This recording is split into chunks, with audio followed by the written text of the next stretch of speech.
Jordan, we're going to start with you. So let me kind of introduce him. But first, his talk is going to be on refactoring made easy with component testing. So really looking forward to this. But Jordan is currently the developer experience engineer. Is it the or a? Are there a few of you at Cypress?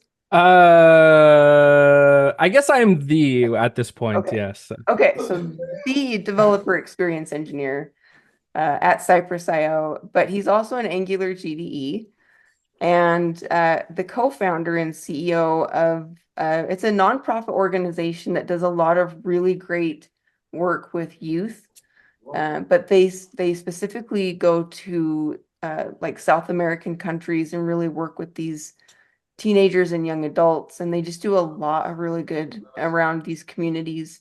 But that's called Dream on Global. Check out that company. Um, I thought, normally when we do Angular community meetup events, we like to ask little like questions of, help us get to know the speaker a little bit more.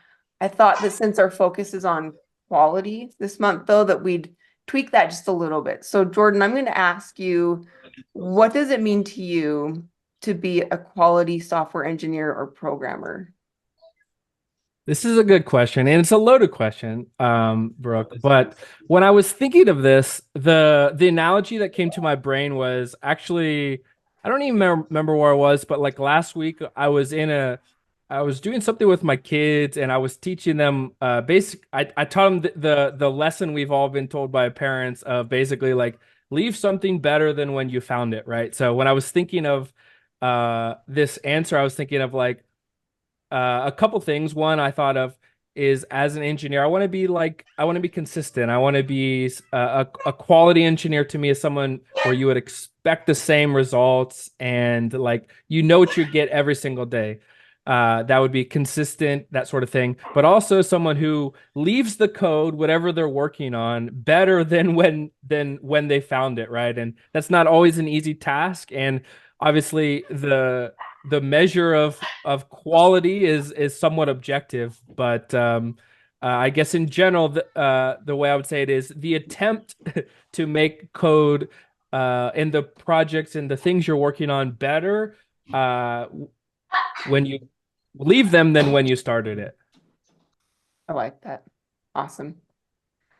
Okay, well, with that, I'll just turn the time over to you. And yeah, we're excited for your presentation. Awesome. Cool. So, yeah, today I'm going to talk about refactoring and more specifically, sort of how that deals with testing. These are two things I actually weirdly enjoy, like refactoring and testing are two things that most people don't enjoy at all. But for me, I kind of like doing both those tasks. And so this is a talk I'm really excited about. So, like Brooke said, uh, I'm a senior developer experience engineer at Cypress, and I'm also a GDE in Angular. Spent a lot of my career before coming to Cypress working in the Angular uh, ecosystem, and at Cypress, been working with sort of how Cypress integrates with the Angular community, specifically mostly around component testing. And so today I'm going to talk about refactoring and all those things, and then give some examples about coding. So the agenda is sort of like, why do we need to refactor? Like what is it about refactoring that's valuable? Part two is refactoring and testing, like what that actually means, and then like I'll provide a couple examples depending upon how much time we have left of sort of what I mean by how we can write tests that are sort of refactor proof, if that makes sense.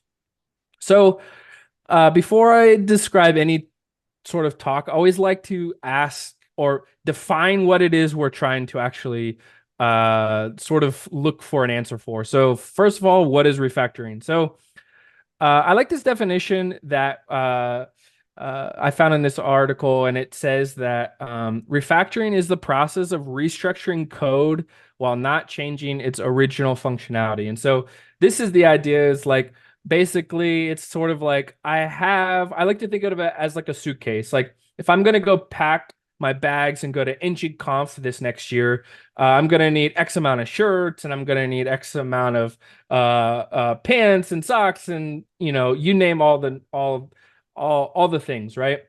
I'm going to need to make sure I leave lots of room for all the swag I'm going to get, all those things. But one of the things that I'll end up doing is maybe I start to pack my bag and not everything I want to take fits in the suitcase. So refactoring is sort of like I have all these things that I need to do, all these things I need to put in my suitcase.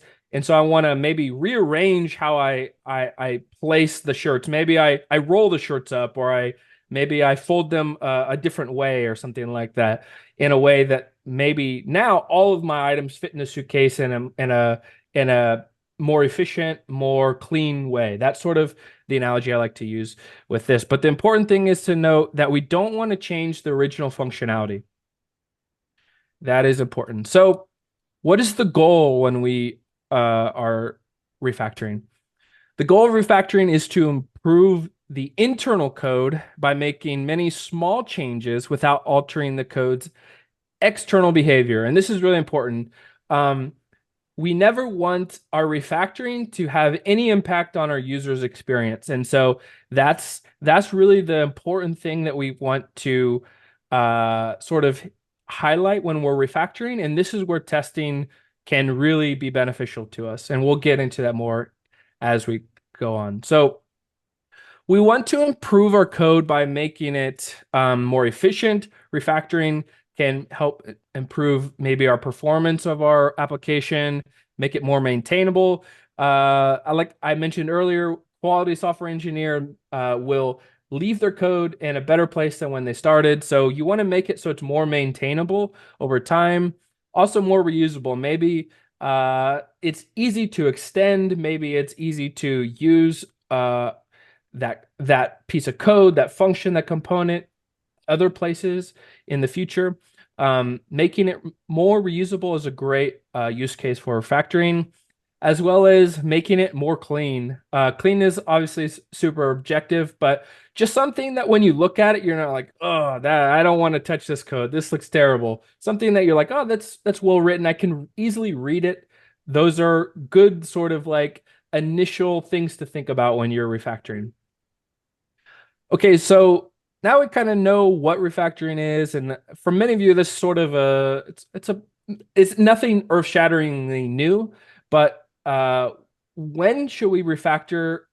This is something that is oftentimes difficult to communicate within an organization. So because we have business goals, we have timelines, we have only X amount of time allocated to things like refactoring oftentimes. So great times to think about refactoring would be like after deployment. So maybe you ship maybe it's a big feature and there's maybe some things that you sort of maybe had to take some shortcuts along the way to meet a deadline. Well, after that thing is deployed, is a great time to go do follow-up ticket or something like that to refactor.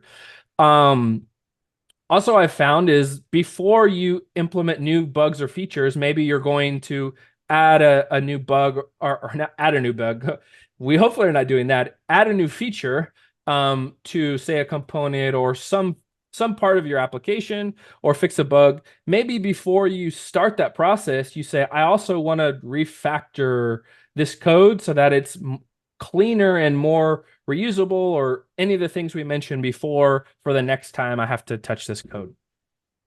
I think probably the most ideal situation is make it a regular part of your software development lifecycle. So if your organization at large can agree on, say, X amount of capacity per sprint, maybe it's we have X amount of points, or maybe we have a certain percentage, like maybe 20% of our tickets is going to be allocated towards refactoring or something like that. And obviously those are all objective goals, and it will depend upon the sort of business goals you have, as well as maybe how bad your code base is. If you're doing something newer on a greenfield project, you're probably going to need less refactoring.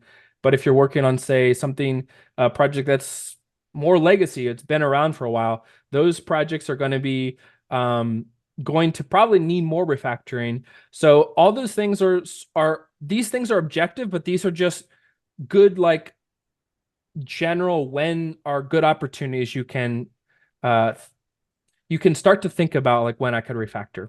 So these are some best practices that I also would sort of recommend when refactoring. So one thing is plan for it. Like it's like anything else in life. If you don't plan on doing it, you're most likely not going to just stumble into refactoring. So make plans on your teams to actually do it. Um, a great, I mentioned this earlier, like before you start something, refactor it first. Especially if you have tests in place, refactoring first, making sure those tests pass is a great opportunity to do that before you actually start to implement your new feature or fix a bug or something like that. Also think small steps.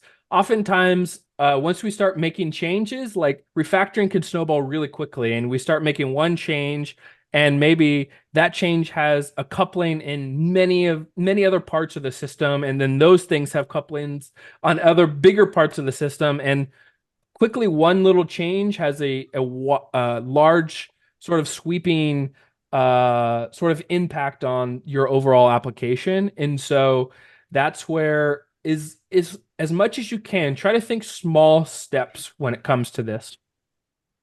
Um, Also, inevitably, anytime I've worked on any level of like any decent size refactoring, I've always found there's bugs in the system that have never been caught, or maybe it's sort of been caught, but it's never really been reported or addressed. Um, I would say anytime you run across those things, try to fix those things separately, because fundamentally, what we talked about is like we don't want to change the underlying behavior of our application. We just want to re basically rechange your implementation without it affecting the user experience. So even though the user experience is bad, you should try to follow that up in another ticket or something like that. Just because in general, it's easy to it really goes back to the previous thing about thinking small. The less code we're changing at and affecting at a time, it's going to be better. And uh test often. Like writing good tests is going to be like paramount for your success when it comes to refactoring and just overall application quality. um and we'll talk about some examples of that now. So how does testing sort of impact refactoring? So what I've noticed is how we traditionally test components, or at least for myself, is we've sort of uh, taken components. In the case of Angular, we have classes, and so like we would have like methods and public properties and things like that, and oftentimes we would write unit tests for those things. We would test maybe that some method behaves the way I expected, or maybe along the way, if I call this method or touch some other piece of my class, maybe it affects some other property in your class or something like that. I'd often write unit tests like this, and what happens is when we go to refactor this, it ends up becoming very brittle, and that's because we are testing the small intricacies of the implementation of our component. We're then compiling that component, it gets shipped in the DOM, and then we ask ourselves like, do I feel confident in this change?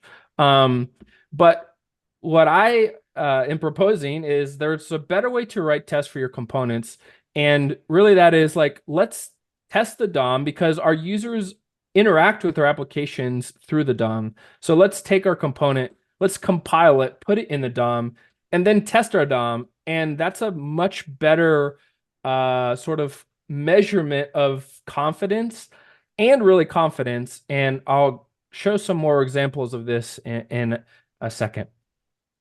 So when we think about some best practices when it comes to testing, what I just sort of hinted at was basically making assertions against the DOM. So make assertions against the user experience, the things that your users interact with, which ultimately is the DOM. and not the implementation of your code, because your users don't care how your code is implemented. They care about their experience.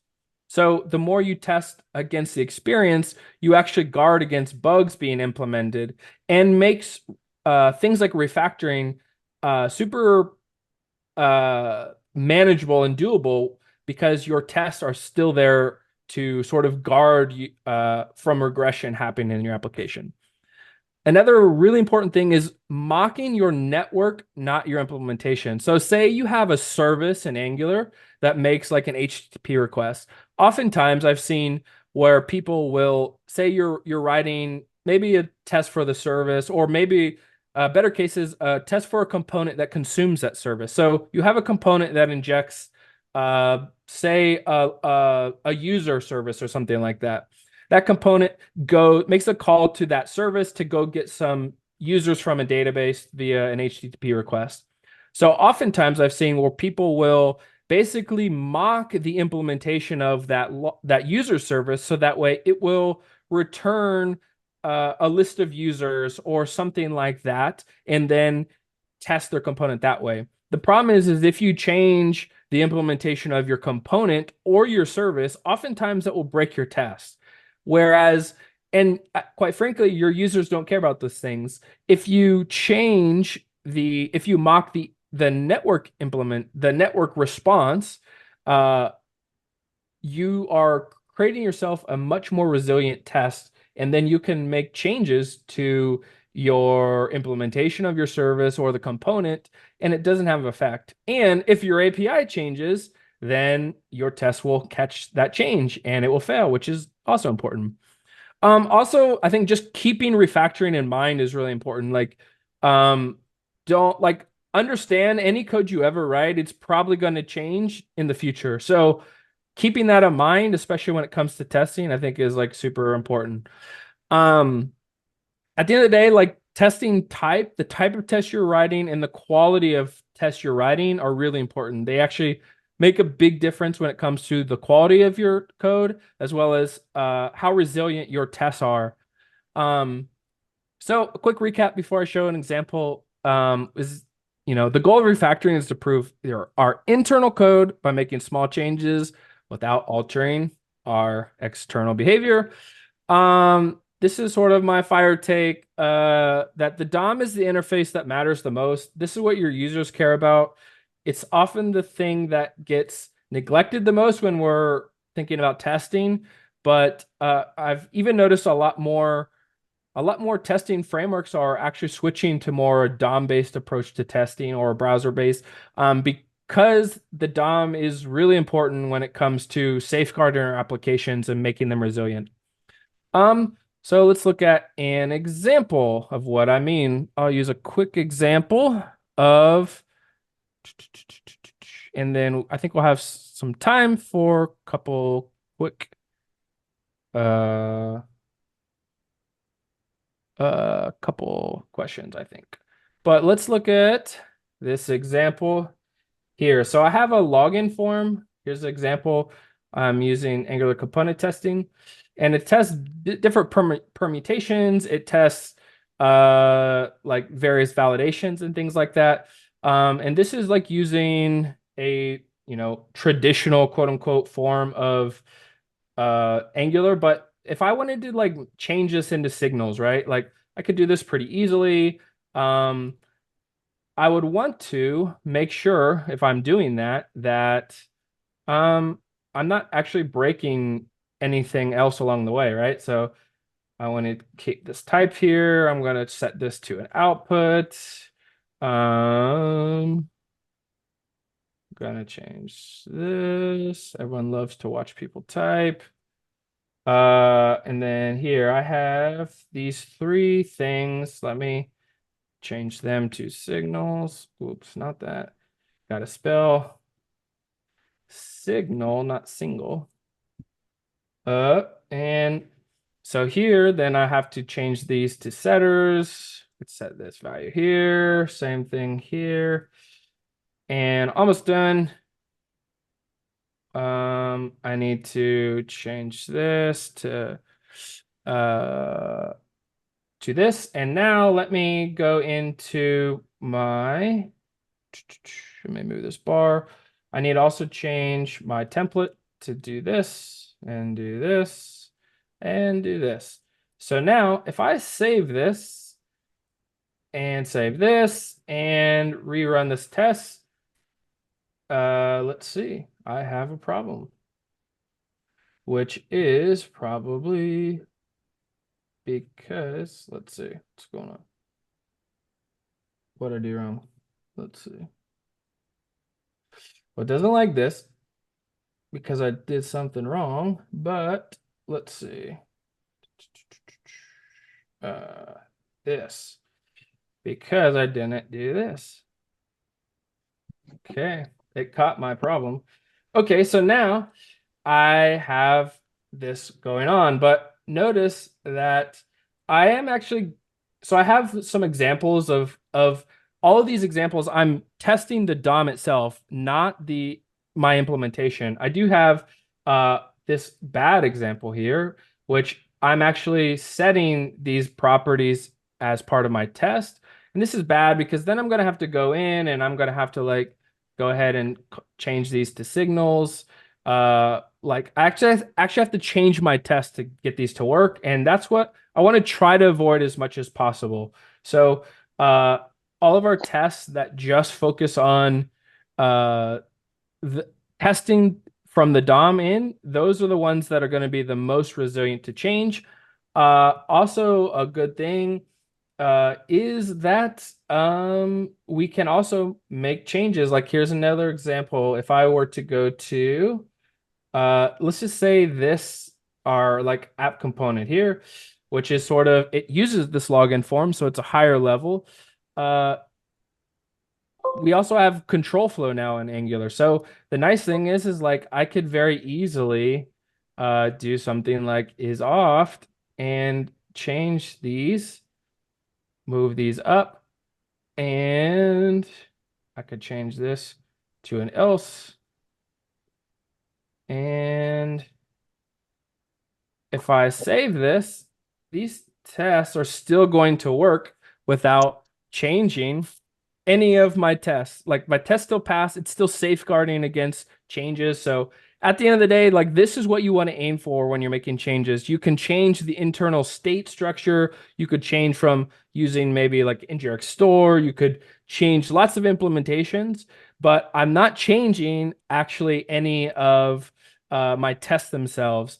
So that's the goal. You're not going to always be able to do this because some things are going to be more difficult or more coupled to your test. But the more you can sort of look out for examples of this, the more successful you're going to be and more confident really is the main point when it comes to testing. So I guess I'll stop there. I think I'm out of time, but I'm open to questions. Someone asked earlier what you meant by refactor first on one of the slides. I think it might be like a good clarification. We made some assumptions in the chat about what that meant, but it'd be good to Okay. hear directly from you. Yeah, so I probably misspoke, but what I meant was is if you feel like you're going to need a refactor bef and you have like say you're going to work on a new ticket or something like that that implements a feature or fix a bug, something like that. The main separation is try not to refactor and implement something new at the same time. Try to separate that out. So either ideally probably refactor it first, get your code in a place that you want it to, make sure that your tests are passing, everything is still working the same, and then basically implement that feature or something like that. You can do it the other way, but the important thing is really to note, like, don't do them both at the same time, which is like our inclination is like, I just need to fix this little thing and I'm going to refactor it as part of this ticket. And again, you can do that. These are just like general things that if you want to make sure you're not in, like we're thinking quality, if we're trying not to implement regression into our system, the when we're speaking of refactoring, we don't want to also add additional features or change behavior because we want to make sure when we're refactoring everything stays the same. So hopefully that provides a little more clarity.